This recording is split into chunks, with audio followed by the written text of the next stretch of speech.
Aux funérailles de mon grand-père, ma copine m'a chuchoté à l'oreille, on peut partir?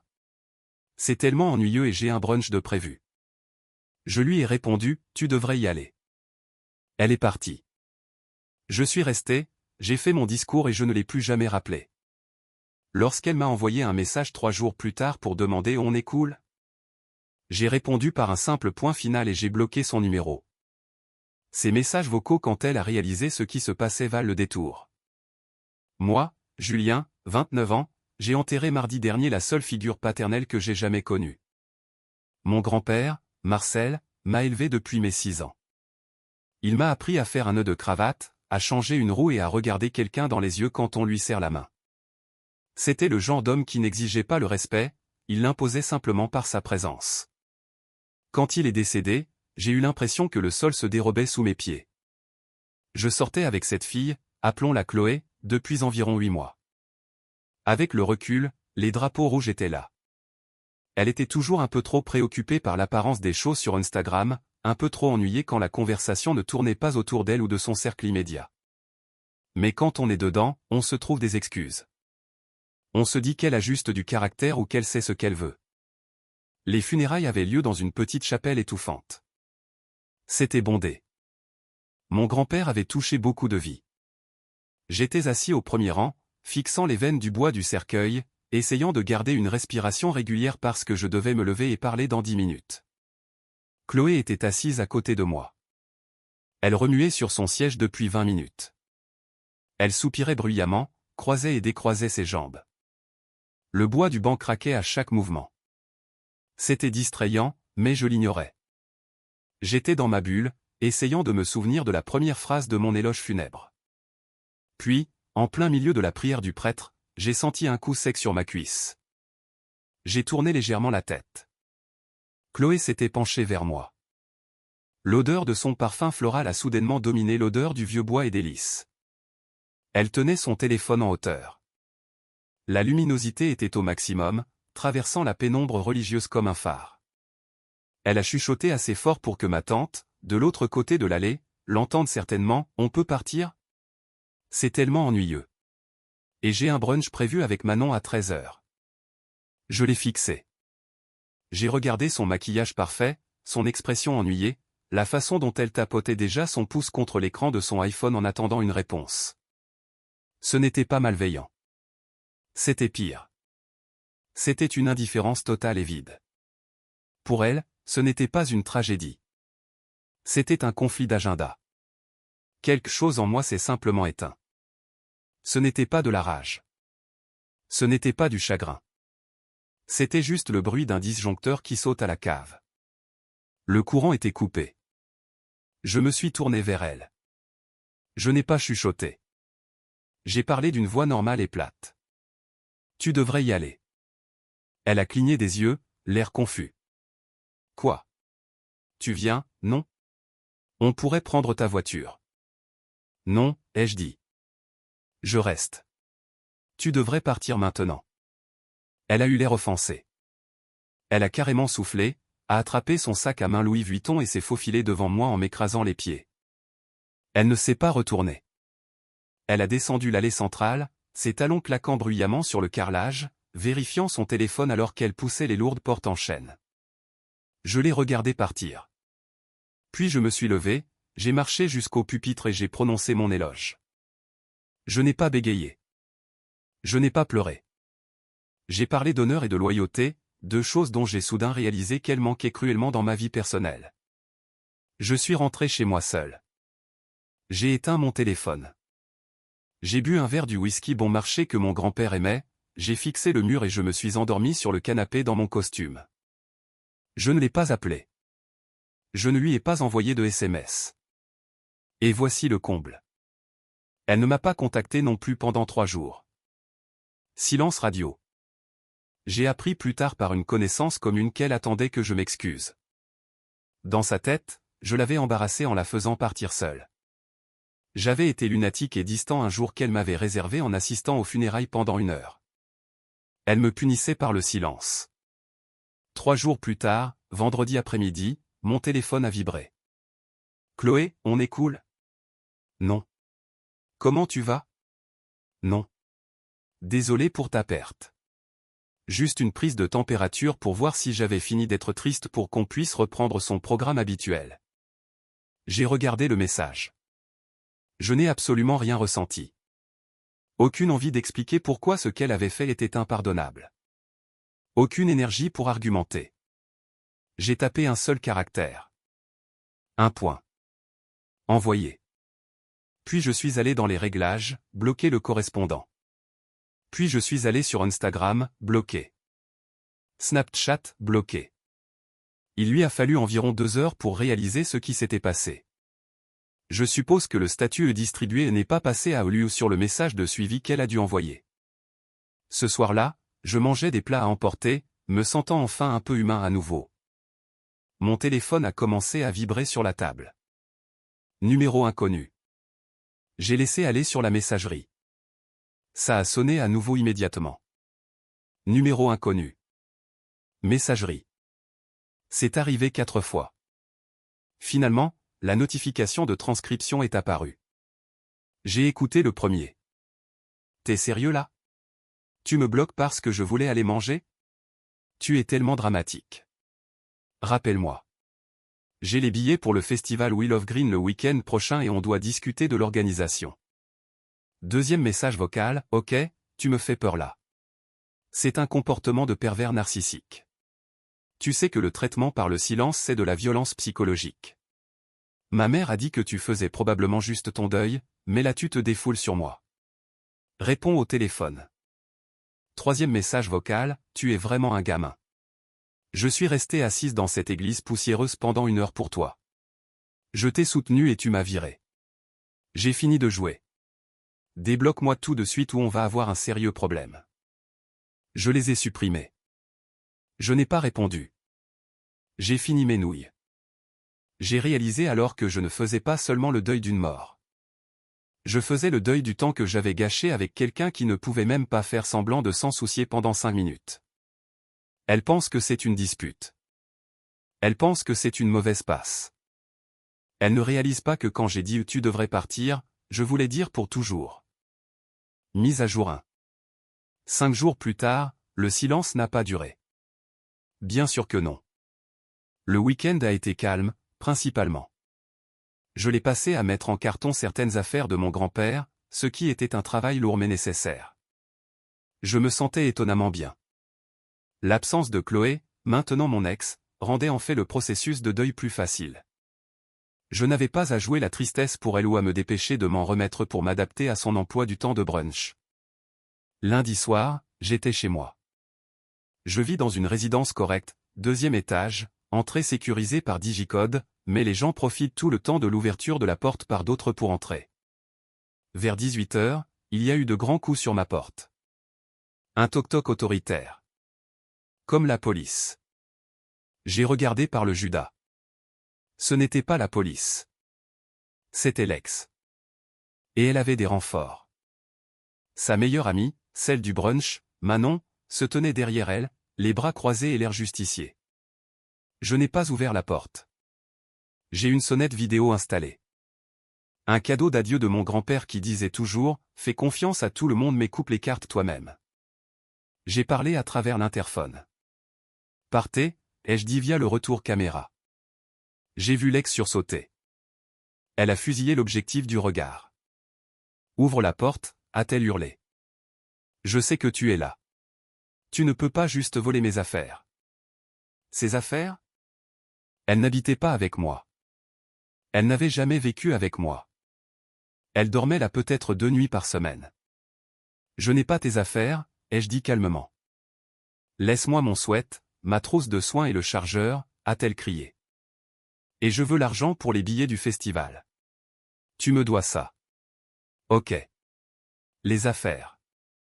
Elle avait laissé un vieux sweat à capuche de sa fac de commerce, une petite trousse de crème qu'elle gardait dans ma salle de bain et un chargeur de téléphone générique.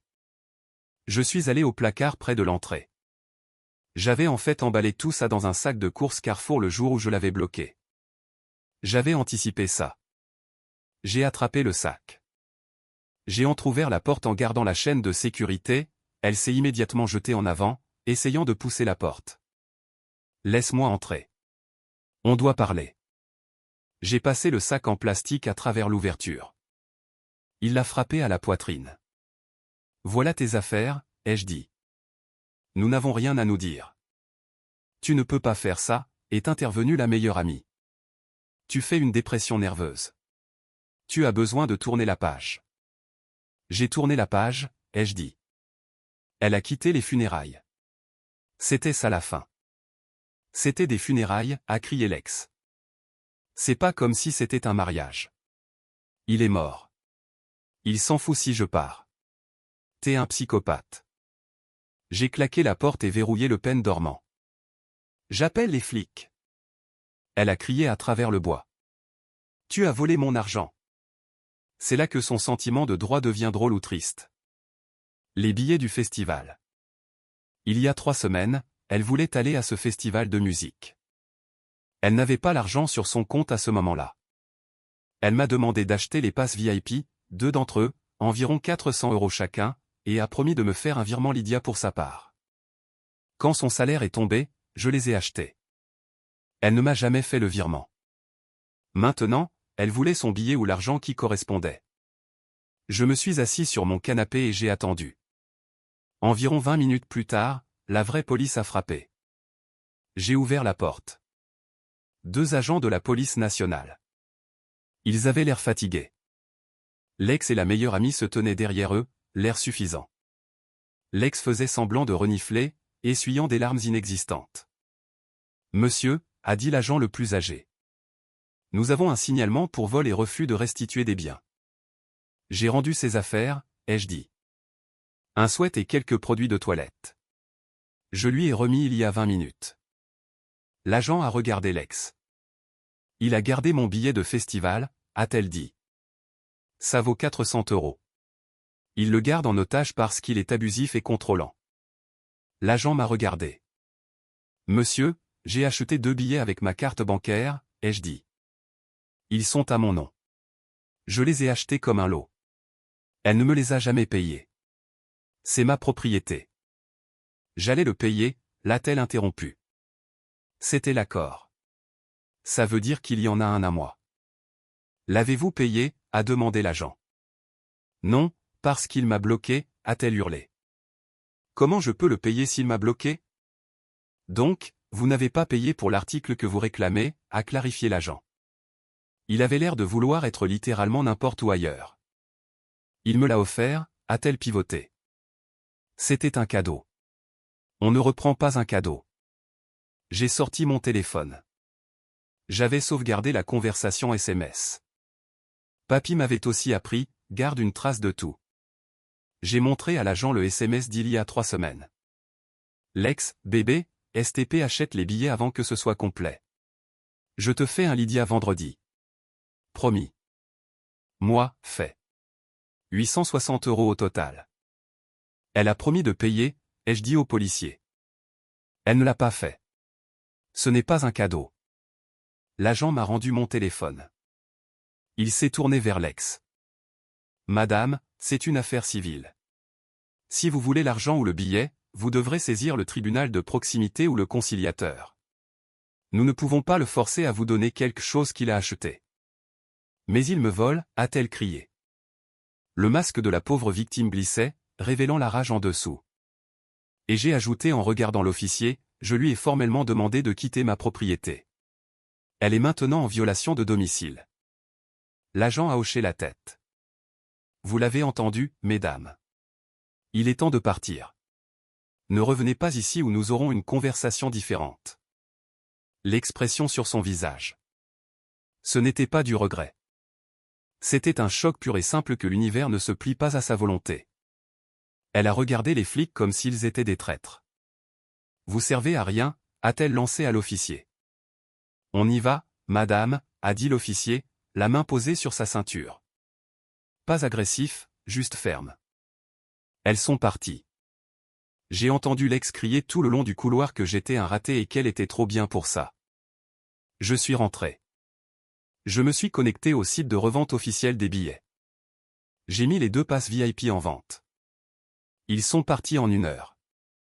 J'ai fait 50 € de bénéfices. J'ai pris cet argent et je l'ai donné à l'unité de soins palliatifs qui s'est occupée de mon grand-père. Je pensais que ce serait fini. Je le pensais vraiment. J'avais sous-estimé l'énergie que les gens qui se croient tout permis dépenseront pour éviter d'admettre qu'ils ont tort. Hier, j'ai reçu un email. Pas d'elle, de sa mère. Objet, déçu. Je ne l'ai pas encore ouvert. Je le garde pour quand j'aurai la disponibilité mentale. Mais je vois l'aperçu. Ça commence par « Je ne pensais pas que tu étais le genre d'homme à abandonner une femme dans un moment difficile. » Son moment difficile. J'enterre ma figure paternelle. Elle a raté un brunch, mais bien sûr, c'est elle la victime. Mise à jour 2. Une semaine plus tard, les choses sont devenues encore plus stupides. J'ai finalement ouvert l'email de la mère. C'était exactement ce à quoi on pouvait s'attendre. 1000 mots de manipulation mentale. Selon la mère, l'ex ne s'ennuyait pas aux funérailles. Elle faisait une crise d'angoisse due à l'atmosphère écrasante de la mort et son commentaire sur le brunch était son mécanisme de défense pour se rassurer, n'est-ce pas? Se rassurer avec des mimosas à volonté. L'email exigeait que je m'excuse, que je débloque sa fille et que je répare cela financièrement parce qu'apparemment l'ex est tellement désemparée qu'elle n'a pas pu travailler cette semaine. Elle travaille à temps partiel dans une boutique de fringues. Je suis sûr que l'économie française va s'effondrer sans elle. Je n'ai pas répondu. J'ai envoyé l'email dans un dossier intitulé « Ou poubelle en feu » et je suis passé à autre chose. Mais le vrai plaisir a commencé sur les réseaux sociaux. Comme je l'avais bloqué, je ne pouvais pas voir ses publications, mais des amis communs, les quelques vrais que j'ai, ont commencé à m'envoyer des captures d'écran. Elle a lancé une campagne de dénigrement. Elle a posté une photo d'elle en train de pleurer avec un filtre, évidemment, avec une légende, parfois, la personne que tu soutiens dans ces moments les plus sombres se retourne contre toi et t'abuse dès que tu montres un moment de faiblesse. Effrayée, seule, mais survivante. Survivante perverse narcissique masculinité toxique. Elle n'a pas mentionné les détails des funérailles. Elle a juste vaguement fait allusion au fait que j'avais pété les plombs et que je l'avais mise à la porte de notre maison, mon appartement où elle n'habitait pas, parce qu'elle demandait de l'espace. Ça a marché au début. J'ai reçu quelques messages privés en colère de gens que je connais à peine me traitant de porc. Puis elle a abattu trop de cartes. Elle a commencé à dire aux gens que je lui devais des milliers d'euros. Elle a prétendu qu'elle avait payé les frais d'obsèques et que j'avais empoché l'argent. C'est laquelle a merdé. Mon grand-père avait un contrat obsèques prévoyance. Tout était payé depuis 1998. La seule chose que j'ai payée, ce sont les fleurs et le traiteur pour la réception. Je n'allais pas m'engager, mais les accusations de vol, c'est là que je trace la ligne. Ça affecte ma réputation, et je travaille dans un domaine où les vérifications d'antécédents comptent. J'ai rédigé un seul post. Je ne l'ai pas tagué. Je ne l'ai pas nommé. J'ai juste posté une photo du livret de funérailles et un relevé bancaire caviardé montrant que les coûts des pompes funèbres étaient de 0 € grâce au plan prépayé.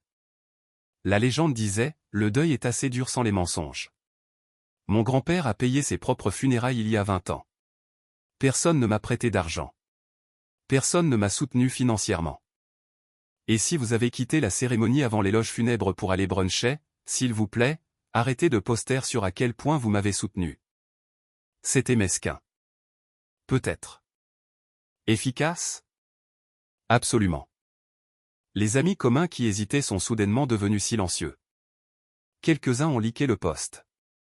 Le récit de l'ex s'est effondré parce qu'il était construit sur des mensonges facilement vérifiables. Mais elle n'avait pas fini. Il y a 2 jours, je suis rentré du travail et j'ai trouvé une facture scotchée sur ma porte. C'était une facture manuscrite de l'ex. Éléments détaillés, honoraires de consultation, travail émotionnel pendant votre deuil, 500 €. Honoraires de styliste personnel, choix de votre costume, 200 €. Temps perdu aux visites à l'hôpital le mois dernier, 600 €. Billets de festival, volé, 800 €. Total dû, 2100 €. Elle me facturait pour avoir rendu visite à mon grand-père mourant. Elle me facturait pour le travail émotionnel. Je suis resté dans le couloir à fixer ce morceau de papier de cahier. C'était maniaque. C'était le gribouillage de quelqu'un qui ne peut pas traiter le mot non. Je l'ai pris en photo. Puis je suis allé voir le gardien de l'immeuble. Je lui ai montré les images de la caméra de surveillance où elle frappait à la porte la semaine dernière, le numéro du rapport de police et maintenant cette note scotchée sur ma porte. Je suis harcelé, lui ai-je dit. Elle n'habite pas ici. Elle n'est pas sur le bail. Si on la voit à nouveau dans la résidence, je veux qu'elle soit virée immédiatement pour intrusion. Mon gardien est un vieux monsieur grincheux qui déteste les drames. Il a regardé la facture et a ricané. Elle vous facture les visites à l'hôpital? C'est bas. Ouais, ai-je dit. Je préviendrai la sécurité. Si sa voiture passe le portail, on appelle la fourrière. J'aimerais pouvoir dire qu'elle a retenu la leçon. Mais les gens qui se croient tout permis n'apprennent pas. Ils ne font qu'escalader jusqu'à ce qu'ils heurtent un mur qu'ils ne peuvent pas détruire en criant. Le mur est arrivé hier sous la forme d'une lettre de mise en demeure. J'ai payé un ami avocat 300 € pour la rédiger. Ce n'était pas un procès, juste un avertissement formel. Elle citait la diffamation, les mensonges sur l'argent des funérailles et le harcèlement. Elle stipulait clairement que tout contact ultérieur entraînerait une plainte pour harcèlement et des poursuites pour diffamation. Je l'ai envoyé en recommandé avec accusé de réception chez sa mère, où l'ex séjourne apparemment maintenant. J'ai reçu l'accusé de réception ce matin. 3 heures plus tard, mon téléphone a sonné. Numéro inconnu. J'ai laissé la messagerie. Transcription, tu gâches ma vie. Ma mère pète un câble. Tu as impliqué des avocats pour une rupture. Tu es malade. Je voulais juste ce qui m'était dû. Tu es censé être l'homme. Tu es censé prendre soin des choses. J'espère que tu as raison. Elle a l'air terrifiée. Bien. Mise à jour 3. La fin. Ça fait 1 mois. Le silence a finalement perduré. La mise en demeure a fonctionné principalement parce que la mère a réalisé qu'un procès en diffamation exposerait le fait qu'elle mentait sur l'argent des funérailles. La mère se soucie plus de sa réputation que des sentiments de sa fille. J'imagine que la conversation dans cette maison a été bruyante et désagréable. Je n'ai pas eu de nouvelles de l'ex. Pas de SMS, pas de facture, pas de visite de la police. Cependant, les retombées dans notre cercle social ont été intéressantes. J'ai perdu environ la moitié des amis que nous partagions. Ils n'ont pas explicitement pris son parti, mais ils ne voulaient pas être mêlés au drame. Ils se sont éloignés. Ça me va. Si vous pouvez regarder une situation où une femme quitte des funérailles pour un brunch et penser qu'il y a du tort des deux côtés, je n'ai pas besoin de vous dans ma vie. La meilleure amie, la fille du brunch, a essayé de me faire virer. C'était son dernier effort désespéré. Elle a envoyé un email anonyme au service RH de mon entreprise prétendant que j'étais instable, que j'avais des tendances violentes et que j'avais volé de l'argent à une femme. Heureusement, mon patron est un être humain doté d'un cerveau. Il m'a convoqué. J'ai expliqué la situation. Je lui ai montré le rapport de police qui me listait comme la partie plaignante pour violation de domicile et la mise en demeure. Il a ri. Les ruptures, c'est l'enfer, fils, a-t-il dit. Ignore ça. Garde la tête basse. L'ex sort actuellement avec un nouveau gars. Je le sais parce que l'un des rares amis communs qui est resté, appelons-le le vrai pote, m'a montré son Instagram. Elle a posté une photo avec un type dans un vignoble il y a 3 jours. Légende, enfin trouver quelqu'un qui sait comment traiter une princesse. Pas de drame, juste de l'amour. Upgrade. Le gars a l'air jeune. Il a l'air désireux de plaire. Je me sens presque mal pour lui. Presque. Mais il apprendra. Nous apprenons tous un jour. Quant à moi, je suis assis dans mon appartement. C'est calme. J'ai toujours l'urne sur ma cheminée. Je n'ai pas encore décidé où disperser les cendres. J'ai gardé le reçu du don de l'argent du festival. Je l'ai mis dans la boîte avec les médailles de mon grand-père. La partie la plus satisfaisante de tout ça n'est pas que j'ai gagné. Je n'ai pas gagné. J'ai perdu une relation. J'ai perdu des amis. Et j'ai dû gérer des flics et des avocats tout en faisant mon deuil.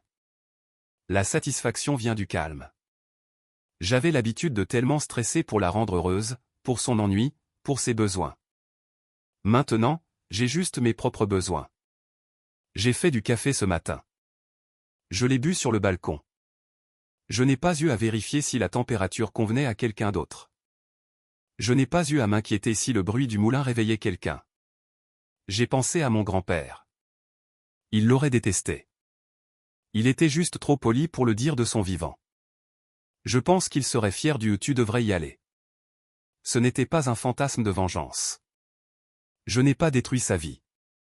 Elle est toujours là dehors à se croire tout permis, à boire des mimosas, à rendre quelqu'un d'autre misérable, mais elle ne me rend pas misérable. Et honnêtement, c'est assez de justice pour moi. Mon ami avocat m'a dit que je pourrais probablement la poursuivre pour le stress ou le harcèlement, peut-être obtenir un jugement pour les frais juridiques. Je lui ai dit, non, elle ne vaut pas la paperasse. J'ai fini. Le point à la fin de ce SMS était la meilleure chose que j'ai jamais écrite.